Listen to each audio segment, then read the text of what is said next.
Assalamualaikum warahmatullahi wabarakatuh. Yang terhormat Ibu Kepala SLDN Pinamera, Ibu Nelly. Yang terhormat Dewan Majelis Guru SLDN Pinamera. Pertama-tama, marilah kita sampaikan rasa puji dan syukur kehadirat Allah Subhanahu wa Ta'ala, Tuhan semesta alam yang senantiasa memberikan hidayah dan nikmat-Nya, sehingga kita semua dapat berkumpul dalam ruangan ini dalam keadaan sehat walafiat. Tak lupa marilah kita haturkan selawat serta salam kepada junjungan kita Nabi Muhammad SAW. Karena berkat beliaulah kita dapat berkumpul dan menikmati ilmu pengetahuan seperti saat ini. Baiklah, langsung saja masuk ke dalam acara. Acara yang pertama, kata sambutan dari Wakil Kepala Sekolah kepada Bapak Budi dipersilakan.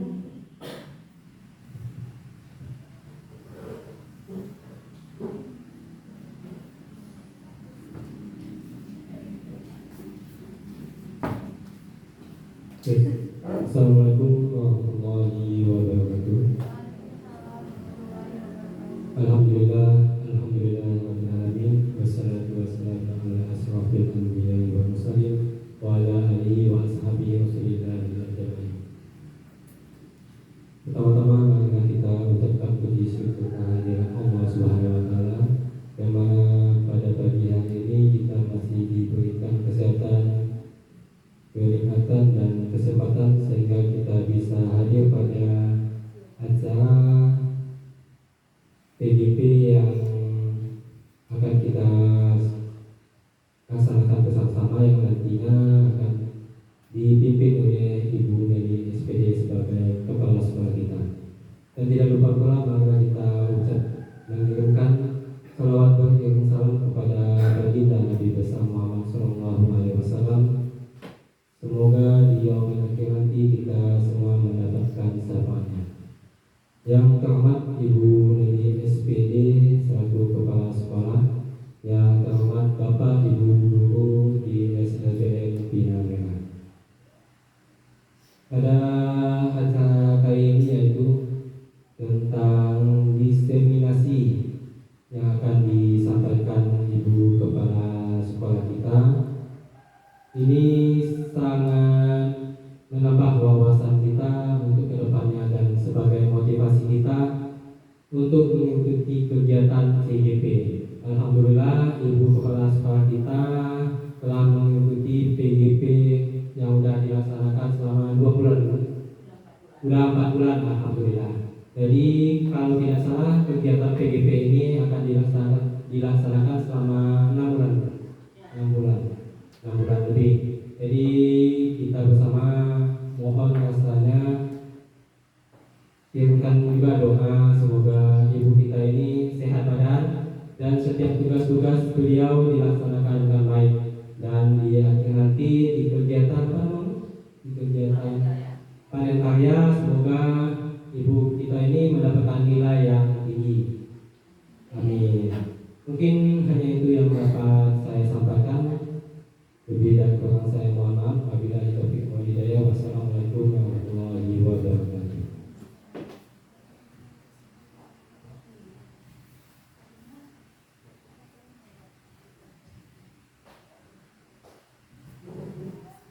Terima kasih atas sambutan yang diberikan.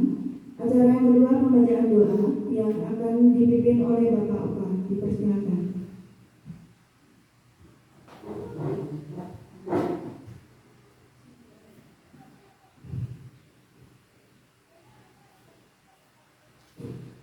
Assalamualaikum warahmatullahi wabarakatuh. A'udzubillahi minasyaitonirrajim. Bismillahirrahmanirrahim. Alhamdulillahirabbil alamin. Hamdan yu'affi ni'matul wazira. Ya Rabbana lakal hamdu kama yanbaghi li jalalika karimi wa 'azimi sultanik. Allahumma shalli ala sayyidina Muhammad wa ala ali sayyidina Muhammad. Allahumma taqabbal minna salatana wa siyamana wa ruku'ana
Acara yang ketiga, penyampaian materi yang akan disampaikan oleh Ibu Neri SPD, dipersilakan.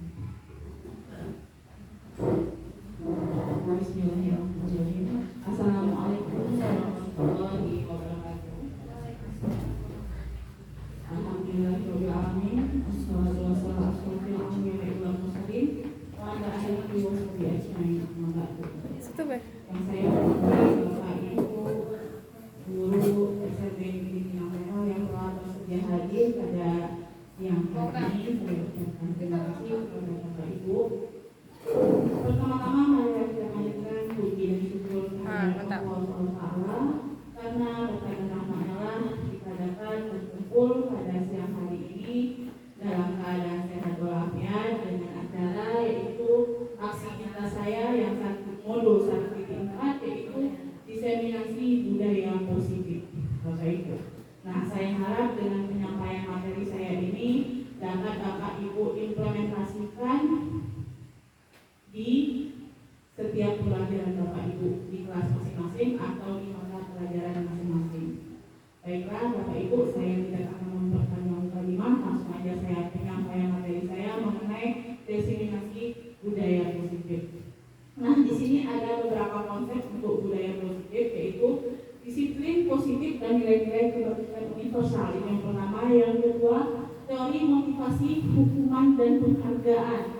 Yang ketiga, keyakinan kelas. Yang keempat, kebutuhan dasar manusia dan dunia berkualitas. Kemudian restitusi, 5 posisi kontrol dan restitusi segitiga restitusi. Ya, kita selanjutnya kita.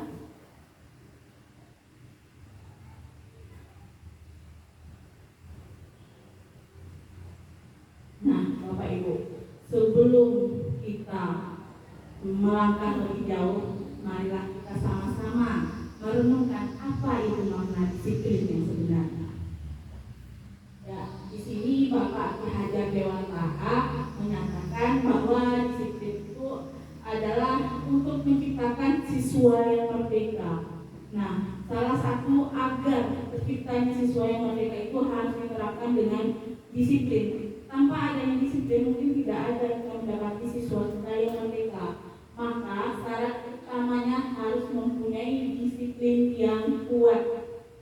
Nah, sebelumnya ya Bapak Ibu, sebelum siswa-siswa disiplin, apa dulu yang pertama kali kita lakukan? Ada yang tahu? Kita nih mau menerapkan nih ke siswa supaya siswa itu disiplin. Apa yang harus kita lakukan untuk pertama kali? Gimana Bapak? Benar, mulai dari gurunya dulu. Gimana kalau gurunya tidak disiplin, mau menerapkan ke siswa disiplin? Salah satu contoh guru yang disiplin, datang tepat waktu. Nah, tapi di sini bapak-bapak dan ibu-ibu guru semua datang tepat waktu semua. Jam 7 saya lihat udah di sini semua ya bapak-bapak ibu-ibu untuk menyambut murid. Jadi di sini disiplin yang pertama kali kita lakukan adalah di diri kita sendiri. Ya. Jadi disiplin diri kita sendiri kemudian kita implementasikan ke siswa-siswa kita. Itu yang dikatakan dengan disiplin diri yang berasal dari motivasi internal. Nah, internal itu dari dalam diri sendiri. Kalau tidak ada nih Bapak Ibu motivasi internal dari diri sendiri, berarti kita harus mengambil motivasi eksternal. Di mana Bapak Ibu dapat motivasi eksternal itu? Dari teman, kemudian dari kepala sekolahnya. Apa harus dikasih hukuman dulu? Nggak perlu. Jadi saya harap Bapak Ibu di sini untuk menerapkan disiplin tidak harus mendapatkan motivasi eksternal, harus dari internal itu diri sendiri. Ya, selanjutnya kita.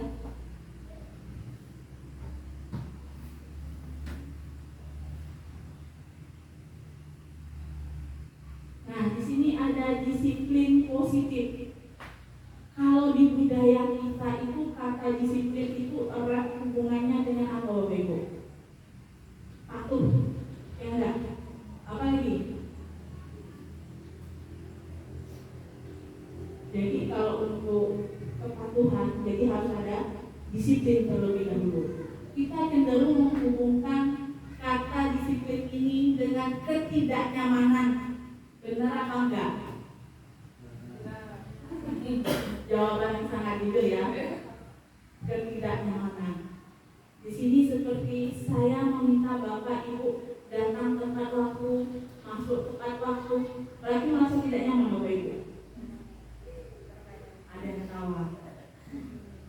Awalnya tidak nyaman, tapi lama-lama menjadi nyaman karena itu sudah menjadi kebiasaan kita. Itu yang saya bilang tadi, motivasi itu harus dari internal, dari diri kita sendiri terlebih dahulu.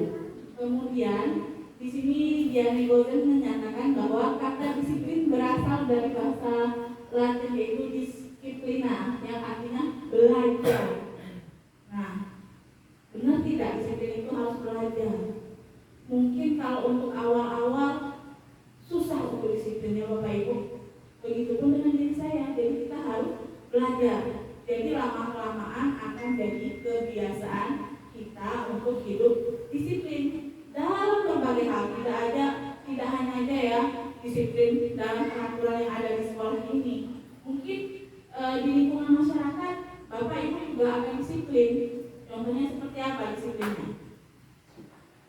Gotong royongnya untuk masjid, apalagi desinan RT mungkin.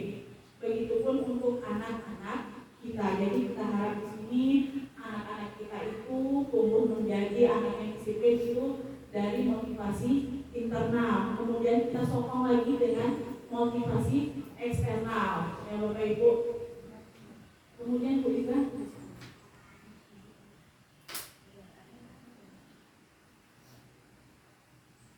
Tujuan dari disiplin positif. Ya, apa tujuan Bapak Ibu kan menanamkan nih disiplin positif untuk anak-anaknya. Apa salah satu tujuannya Bapak Ibu? Apa tujuannya? Agar mereka menjadi orang yang mereka inginkan dan menghargai diri sendiri dengan nilai-nilai yang mereka percaya. Motivasi ini berasal dari diri siswa atau seperti yang saya sebutkan tadi, yaitu dari internal. Motivasi internal dari diri siswa itu sendiri, tidak didapat dari eksternal ya Bapak Ibu, sehingga akan berdampak jangka panjang. Jadi kalau dia ada dalam dirinya sendiri disiplin itu dia akan jangka panjang Bapak Ibu, kecuali dari eksternal. Kalau dari eksternal seperti ini Bapak Ibu, berarti harus ada dorongan dari orang lain terlebih dahulu untuk melakukan disiplin. Jadi saya harap Bapak Ibu mengajarkan disiplin anak itu yang jangka panjang Bapak Ibu ya, yang motivasinya ini berasal dari diri siswa itu sendiri.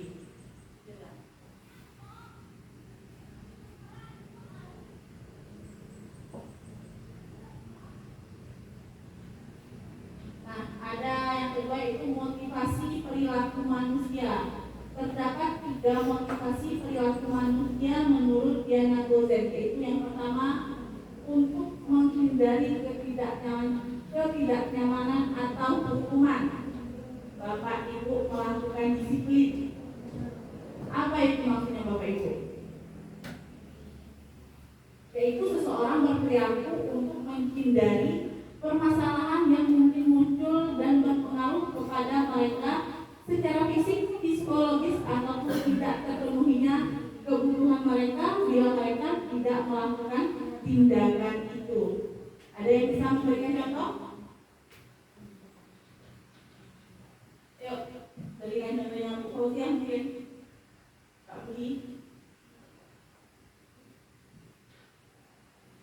Motivasi perilaku manusia untuk menghindari ketidaknyamanan atau hukuman. Berarti ini seperti disiplin eksternal ya Bapak Ibu ya, dari luar.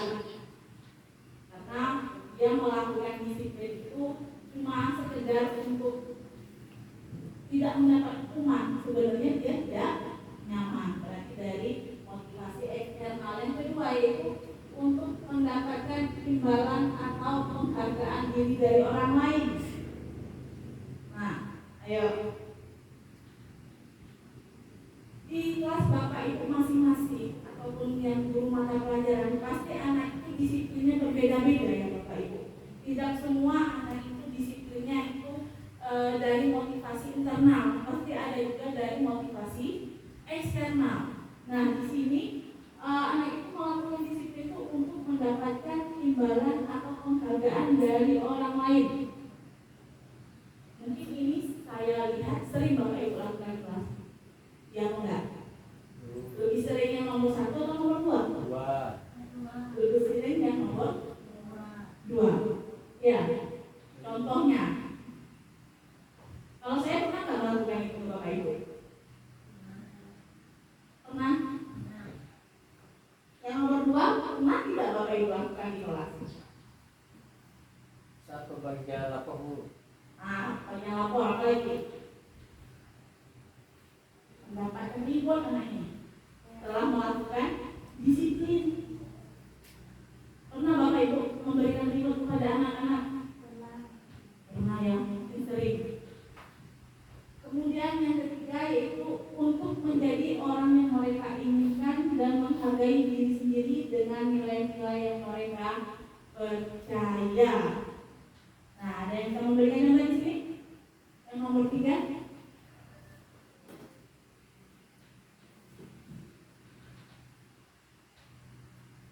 Yang nomor 3 ini lebih ke motivasi internal, karena dia itu melakukan disiplin itu untuk dirinya sendiri dan menghargai dirinya sendiri dalam melakukan sebuah pekerjaan, tidak dari motivasi eksternal ya Bapak Ibu. Ada yang mau ditanyakan di sini Bapak Ibu? Sudahkah Bapak Ibu melaksanakan ketiga motivasi perilaku manusia ini di kelas?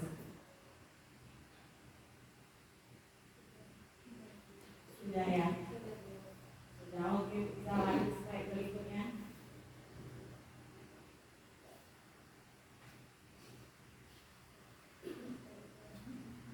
Nah, di sini Bapak Ibu ada 2 identitas Bapak Ibu. Identitas gagal dan identitas berhasil atau dikatakan dengan sukses. Kalau identitas gagal itu Bapak Ibu hukuman, apabila diberi hukuman. Kalau identitas berhasil atau sukses itu disiplin itu jika diberikan sanksi atau konsekuensi atau juga restitusi. Mungkin restitusi nanti kita di sini Bapak Ibu mungkin bingung, nanti akan saya jelaskan seperti apa itu restitusi. Nah, di sini identitas gagal hukuman itu contohnya sesuatu yang menyakitkan harus terjadi. Kemudian tidak nyaman untuk murid atau anak untuk jangka waktu panjang kalau sering memberi hukuman. Jadi siswa kita menjadi tidak nyaman. Kemudian murid ini secara tidak langsung mungkin Bapak Ibu tidak merasakan, si anak pasti merasakan, psikologisnya akan terganggu. Kemudian perilaku pasif agresifnya meningkat, sistem tidak akan berjalan bila murid tidak takut. Jadi apabila Bapak Ibu memberikan hukuman, mungkin Bapak Ibu itu inginnya anak ini berubah menjadi lebih baik. Ada kalanya anak itu tidak takut diberi hukuman, malahan mereka akan menjadi-jadi. Ya Bapak Ibu, jadi hukuman ini sebenarnya tidak diperbolehkan lagi. Kita harus lebih mengarah ke sanksi atau konsekuensi atau juga dengan restitusi. Saya pun di sini memimpin Bapak Ibu semua, tidak pernah saya memberikan hukuman ke Bapak Ibu apabila Bapak Ibu melakukan kesalahan. Pernah tidak saya memberikan hukuman? Pasti akan saya bina, akan saya panggil. Untuk sanksi atau konsekuensi ini sesuatu harus terjadi, kemudian tidak nyaman untuk murid atau anak untuk jangka waktu pendek. Korban bisa diabaikan, murid dan anak dibuat tidak nyaman. Kemudian penguatan hanya bertahan dalam jangka waktu pendek. Nah, di sini kita menggunakan sanksi atau konsekuensi. Ini sebenarnya juga tidak efisien Bapak Ibu untuk anak Bapak Ibu di kelas. Yang lebih nyamannya nanti Bapak Ibu boleh menggunakan restitusi. Nanti kita akan lihat tahapan-tahapan restitusi itu seperti apa dan apa itu sebenarnya restitusi. Restitusi ini merupakan pilihan jika murid di dalam kelas itu melakukan kesalahan atau melanggar peraturan, kemudian untuk menguatkan murid anak dalam jangka waktu panjang dan korban mendapatkan ganti, murid dan anak mendapatkan penguatan. Jadi Bapak Ibu, jika murid di dalam kelas itu melakukan kesalahan, bisa Bapak Ibu panggil, Bapak Ibu tanya, mengapa mereka itu melakukan kesalahan? Di sini ada yang mau ditanyakan Bapak Ibu? Boleh? Identitas gagal, kemudian identitas berhasil atau sukses.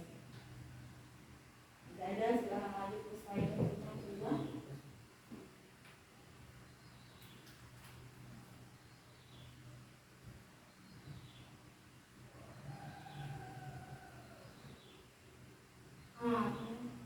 Kemudian di sini yang ketiga yaitu keyakinan kelas. Nah, keyakinan kelas ini sama tidak Bapak Ibu dengan peraturan kelas? Saya tanyakan. Bapak Ibu menjadi wali kelas, ada tidak peraturannya di kelas? Pasti ada. Sama tidak dengan keyakinan kelas?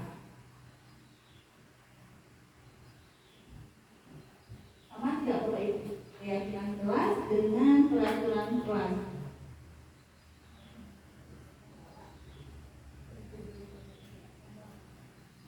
Sama atau tidak? Tidaklah sama Bapak Ibu. Ya, ini adalah hal yang sangat berbeda.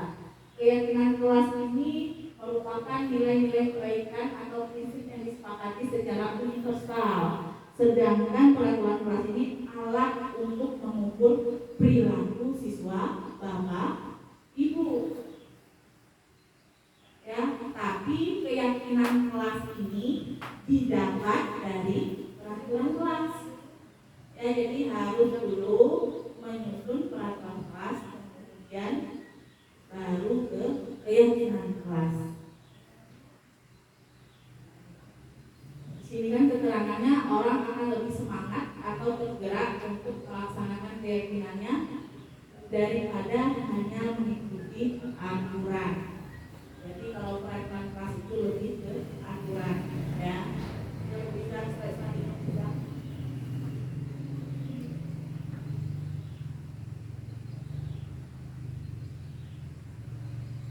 Nah, ini saya ada pertanyaan pemantiknya.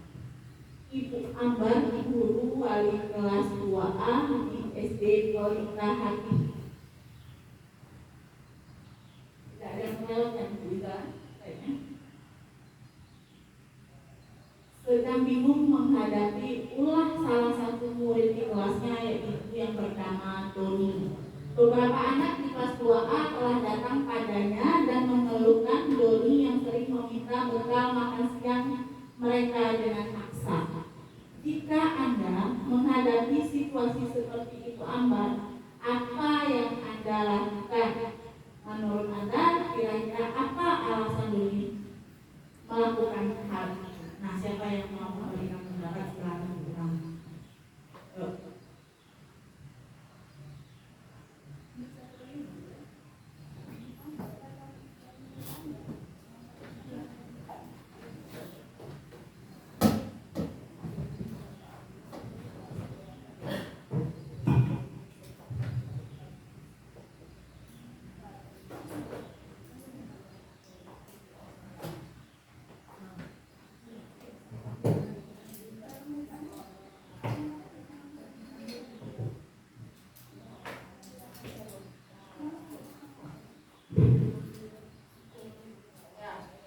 bagaimana Bapak Ibu kira-kira? Apakah Bapak Ibu akan memarahi anak tersebut atau memberi hukuman atau sanksi?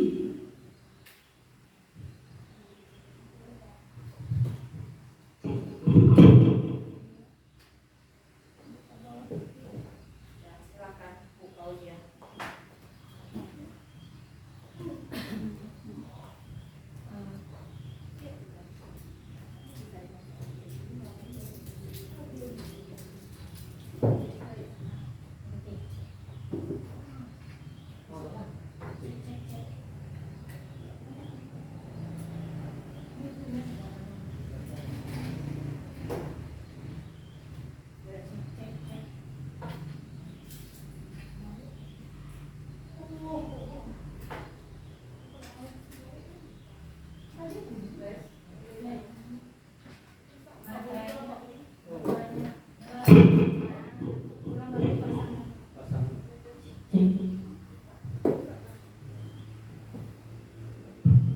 Baiklah,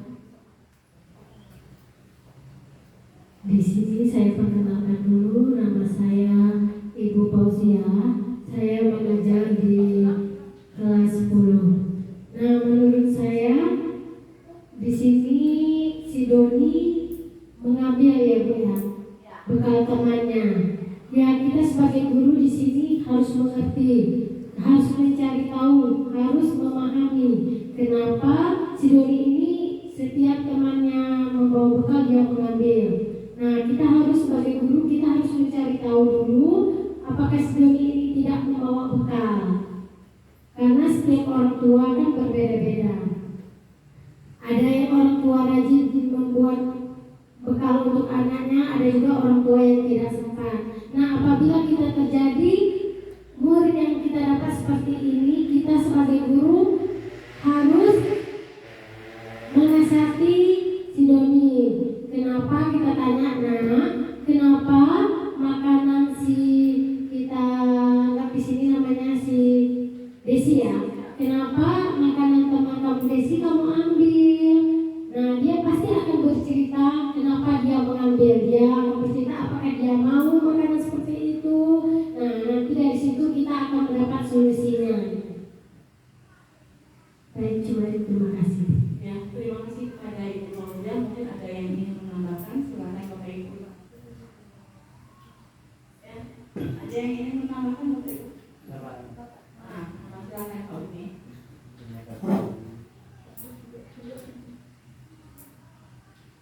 Terima kasih atas pendapat Ibu Fauzia. Saya kembali menambahkan, kalau bisa untuk pemanggilan siswa tersebut kita ketemu dengan siswa tersebut melalui tatap muka, tidak disaksikan dengan guru lain ataupun anak-anak didik yang lainnya. Sebab ini bisa jadi faktor ekonomi atau faktor yang lainnya. Mungkin itu saja Ibu. Terima kasih. Ya, terima kasih kepada Pak Budi. Ada lagi Bapak Ibu yang ingin menambahkan? Ya, boleh? Ya, sama. Nah, baiklah Bapak Ibu. Ya, di kasus yang Doni ini dia kan mengambil sering Bapak Ibu yang mengambil makanan dari temannya apabila waktu makan itu datang. Nah, yang harus Bapak lakukan benar kata Bu Fauzia dan Pak Budi. Di sini kita itu harus mengambil tempat Bapak Ibu. Jangan Ibu panggil di depan orang banyak, langsung Ibu tanya karena dia nanti kenal. Jadi Ibu panggil ke ruangan Ibu tanyain tempat masak. Di sini bisa jadi ya, mungkin bisa seperti yang Bu Fauzia bilang tadi karena orang tuanya sibuk. Kemudian di sini saya ragunya bukan orang tua yang sibuk, dari faktor ekonomi. Kalau orang tuanya sibuk mungkin bisa dia beli di luar, pasti dia ingat. Nah, di sini faktor ekonomi yang dialami oleh si Doni ini. Jadi Bapak Ibu di sini tanyain dia apa masalahnya, ya Bapak Ibu. Jadi jangan langsung anak itu dihakimi karena tidak semua orang itu sama. Wali murid pun juga seperti itu. Ada ekonomi yang mapan, ada yang tidak mapan. Nah, tahap seperti inilah yang dikatakan dengan segitiga restitusi. Jadi anak ini tidak dihakimi, kemudian ibaratnya validasi lah Bapak Ibu, kan gitu ya. Oke, Bu Isa, selanjutnya.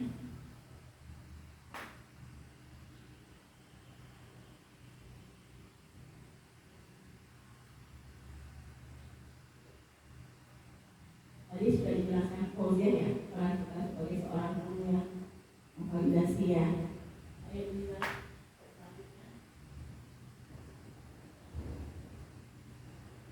Nah, ini adalah apa ini kira-kira Bapak Ibu?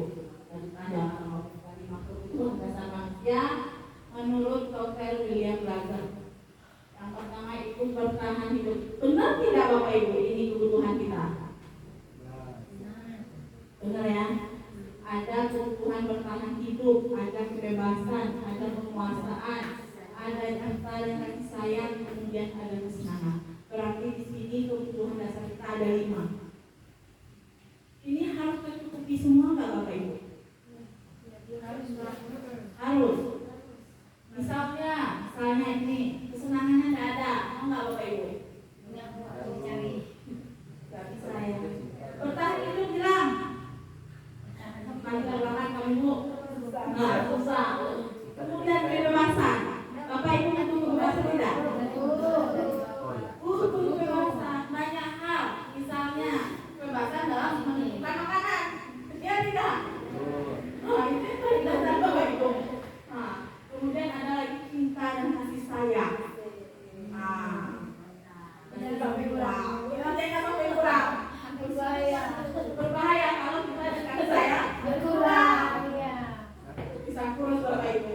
Jadi enak kurang makan dan ada kurang kita dan bukan berarti saya bukan yang kurus kurang kita. Bisa jadi yang kurus ini kelebihan kita cuma. Yang tahu Bapak Ibu yang kecil ini makanya banyak loh Bapak Ibu.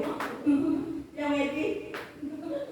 Nah, jadi siapa yang bisa menjelaskan kelima kebutuhan itu? Yang pertama, poin pertama itu kebutuhan kesenangan dulu. Apa yang bisa?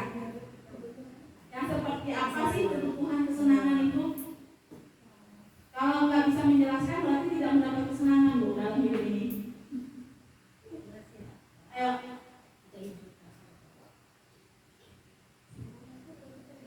Izin Bu, mungkin yang kebutuhan kesenangan kan kita hidupnya harus seimbang ya Bu ya. Ya. Mungkin bisa dengan kayak rekreasi atau mengerjakan hobi seperti itu Bu, me time Bu, seperti istilah sekarang. Dia seimbang, ya dia syaratnya nggak terlalu lama. Ya, benar ya Bu. Ya saya tambahin kebebasan untuk tertawa. Ya enggak? Kalau kita nggak bebas untuk tertawa, aku tahu Pak Ibu. Itu adalah untuk poin kesenangan. Nah, yang kedua yaitu cinta dan kasih sayang. Nah, cinta dan kasih sayang, ayo. Cinta dan kasih sayang. Ayo, siapa yang bisa Pak Oka? Kebetulan cinta dan kasih sayang Pak Oka. Udah pernah cinta Pak Oka? Belum. Lagi patah hati. Iya, belum katanya mau ya. Masih ada kesempatan. Dari orang tua. Iya, makanya dia dapat cinta dari orang tua. Kalau nggak dapat cinta dari orang tua mungkin nggak sampai sebesar ini. Iya. Kalau kan sudah beda, mungkin sekarang kita dari suaminya. Bertambah. Iya. Kalau seperti Oka masih dari orang tuanya. Belum pasangannya. Ada penambahan. Yuk, siapa yang bisa cinta dan kasih sayang? Ayo Oka.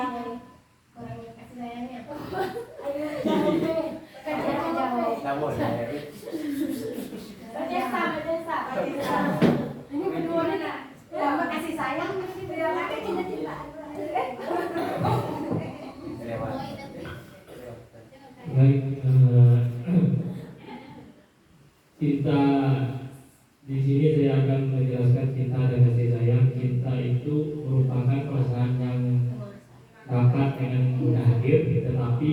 juga mudah pergi. Namun tidak sedikit pula rasa cinta yang bertahan selamanya. Sebaliknya kasih sayang adalah perasaan yang tumbuh secara pelan dan lebih sulit menghilang. Seperti kasih sayang seorang ibu kepada anaknya. Jadi itulah arti dari cinta dan kasih sayang. Ya, terima kasih Kakak Budi dan ketawa di belakang. Jika mau kamu jelaskan. Ya. Jadi ibaratnya Bapak Ibu untuk kita dengan ini kebutuhan yang dapat disayangi dari orang lain. Kemudian Bapak Ibu itu juga diterima dengan orang itu. Ya tidak, sayang tapi tidak diterima apa? Itu sayang di bibir itu. Hah? Itu sayang di bibir gimana? Sayang di bibir cuma. Jadi sayang ini juga untuk diterima. Kemudian poin yang ketiga yaitu penguasaan, kebutuhan dasar penguasaan. Ada yang bisa? Seperti apa sih penguasaan itu? Ya, silakan. Kan ada istilah lagu kayak begitu etosum, seperti kayak saya ada maka saya berpikir itu kayak kebutuhan dasar manusia itu kayak sejatinya manusia itu ingin selalu eksis, ingin selalu ada seperti itu, ingin selalu dianggap dipandang seperti itu. Itu salah satu kebutuhan naluriah seorang manusia. Jadi mungkin di sini kebutuhan akan penguasaan itu manusia itu pengen inginnya memiliki independen seperti itu, ingin berkuasa seperti ingin melakukan sesuatu atas kehendak dirinya seperti itu agar diakui. Ya, intinya dia itu ingin dianggap berharga ya Bapak Ibu. Kemudian yang kedua lagi ya, kebebasan tadi sudah. Belum ya, kebebasan. Ya, seperti siapa yang bilangnya biasanya me time lah ya. Seni. Iya, dia yang menjelaskan kebebasan. Seni. Silakan Pak Kiki. Kebutuhan dasar kebebasan. Seni itu bebas. Pak Kiki belum bebas tahu. Yuk, Pak Budi.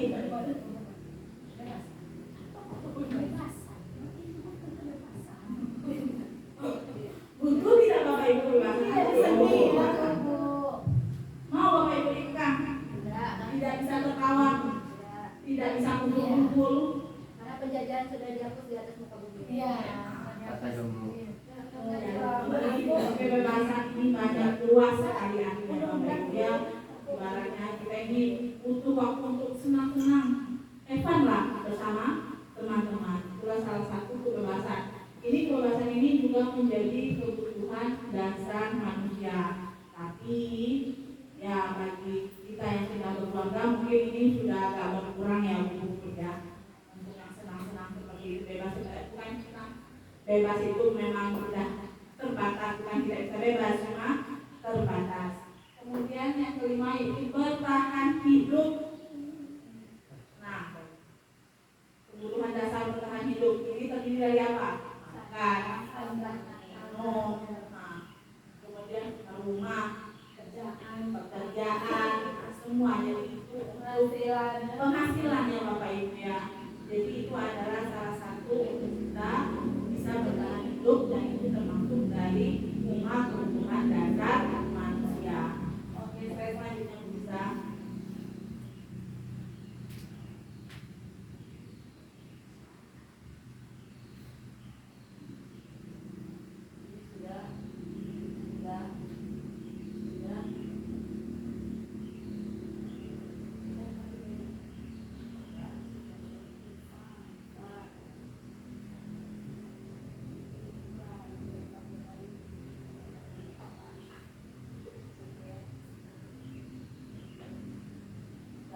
Bapak Ibu, ini 5 kebutuhan dasar manusia ini tidak hanya berlaku untuk siswa-siswa kita Bapak Ibu, juga berlaku untuk kita ya, seluruh manusia yang ada di muka bumi ini. Saya rasa dia membutuhkan 5 kebutuhan dasar untuk hidup. Konsep 5 kebutuhan dasar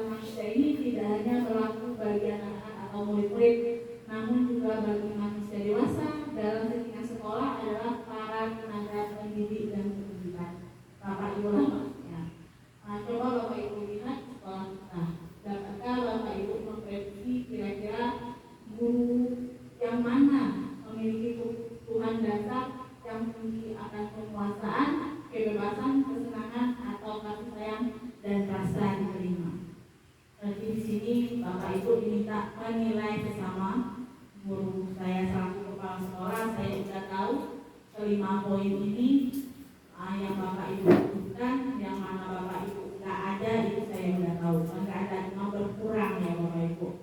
Saya berikan slide selanjutnya.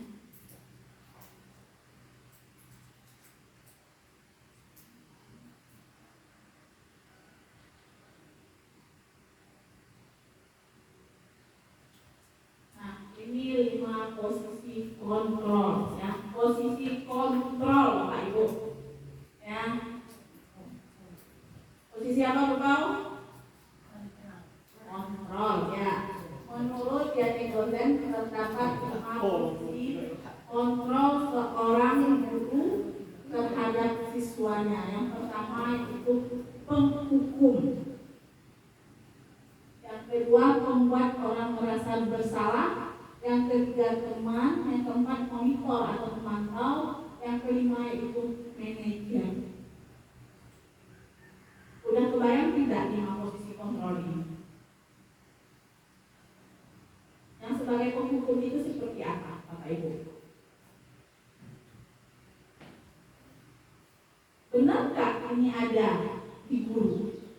Bukan Bapak Ibu ada yang maksud saya, guru-guru yang ada di seluruh dunia ini pasti ada deh kan? 5 posisi kontrol ini. Ada guru yang suka menghukum terus, ada juga guru yang membuat orang merasa bersalah. Nah, yang sebagai penghukum ini seperti apa Bapak Ibu? Bapak Ibu pernah memberi hukuman kepada siswa? Pernah.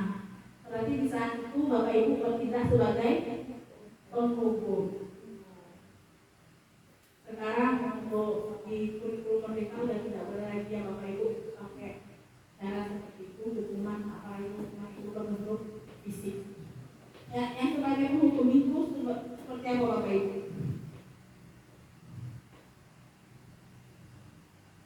Ada yang bisa menjelaskan? Guru di sini sebagai penghukum ini secara tidak langsung apabila anak itu melakukan kesalahan, guru secara langsung memberi hukuman atau konsekuensi atas segala kesalahan yang dilakukan oleh anak. Itu yang dikatakan guru sebagai penghukum. Kemudian ada lagi guru sebagai pembuat orang merasa bersalah. Seperti apa Bapak Ibu?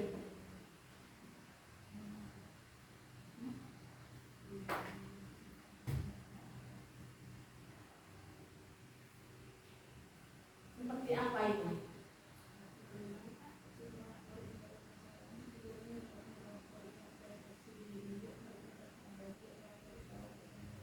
Guru mengajak siswa itu merenung Bapak Ibu, merenung serta memahami kesalahan apa yang telah diperbuat. Ini yang bagus dilakukan dan diterapkan di kelas Bapak Ibu masing-masing apabila ada siswa Bapak Ibu yang tidak mentaati peraturan. Jangan Bapak hukum lagi, hukum lagi. Posisikan ibu sebagai pembuat orang merasa bersalah. Jangan hakimi mereka. Ya, Bapak Ibu. Paham kembali Bapak Ibu yang untuk membuat orang merasa bersalah gurunya. Jadi guru harus memahami, guru menanyakan kenapa bisa seperti itu, kemudian apakah yang dilakukannya itu benar atau tidak. Ya, jadi anak itu bisa menilai apa yang dia lakukan itu udah benar atau salah. Kemudian sebagai teman, pernah tidak Bapak dan Ibu guru memposisikan diri sebagai teman di kelas? Pernah Bapak Ibu?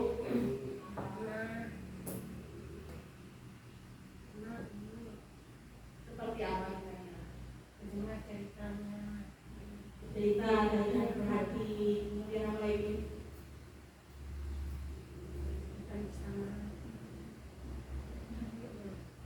Yang intinya itu yang sebagai teman ini membangun hubungan itu yang lebih positif Bapak Ibu ya, yang untuk sebagai teman. Kemudian yang keempat itu monitor atau pemantau. Nah, ini seperti apa?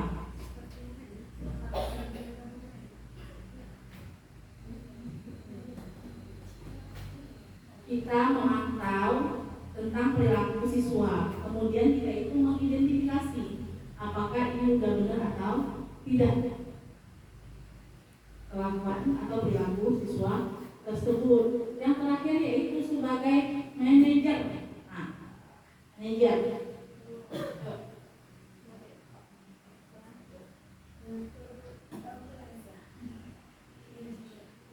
Manajer. Ada yang tahu gimana cara menjelaskannya Bu sebagai manajer? Di sini guru lebih membimbing, kemudian mengarahkan serta menyelesaikan segala permasalahan yang ada di kelas Bapak Ibu masing-masing. Jadi inilah 5 posisi kontrol seorang guru ya Bapak Ibu. Ada yang mau ditanyakan Bapak Ibu tentang 5?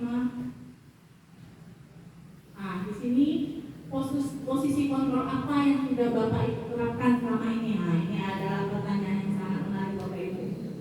Ya, posisi kontrol apa yang sudah Bapak Ibu terapkan selama ini di kelas? Kan ada tadi 5 posisi kontrol. Yang pertama, sebagai apa itu tahu?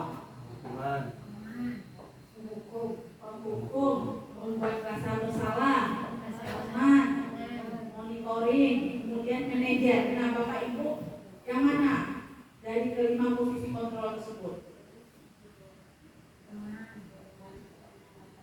Lebih menjadi teman ya Bapak Ibu ya. Jangan jadi penghukum Bapak Ibu. Lebih baik menjadi teman atau membuat orang merasa bersalah.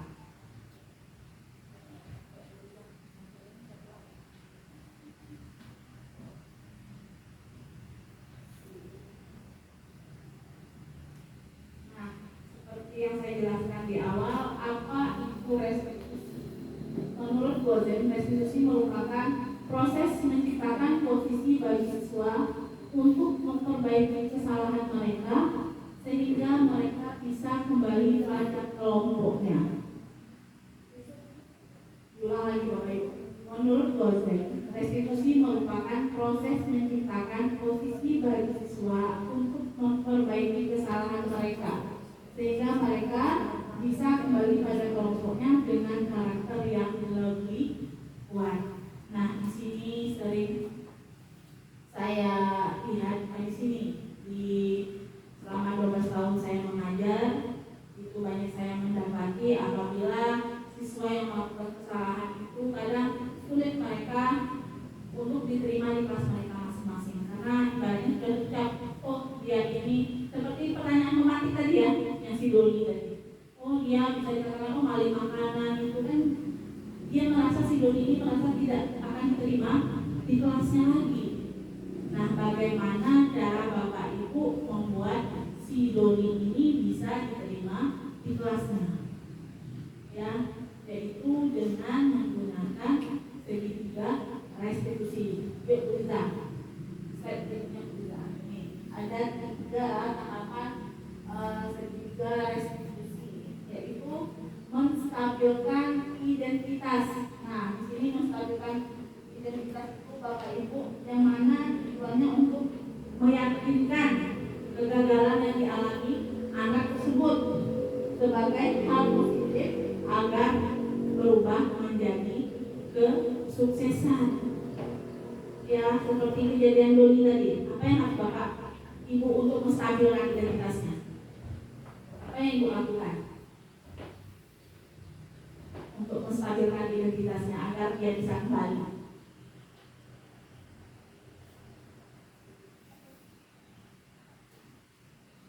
Dipanggil Doninya, kemudian ditanyakan mengapa melakukan hal tersebut. Ya, kemudian menanyakan keyakinan, tanyakan bahwa itu tidak boleh, yakinkan dia jangan melakukan hal tersebut lagi. Nah, validasi tindakan yang salah seperti saya bilang tadi, itu tidak boleh dilakukan. Apabila itu terjadi lagi, kamu harus memberitahu kepada ibu di mana kamu misalnya tidak dapat makanan itu, apakah dari orang tua, ketahui dulu alasan. Jadi validitas tindakan yang salah. Oke Bapak Ibu, ada pertanyaan sampai di sini?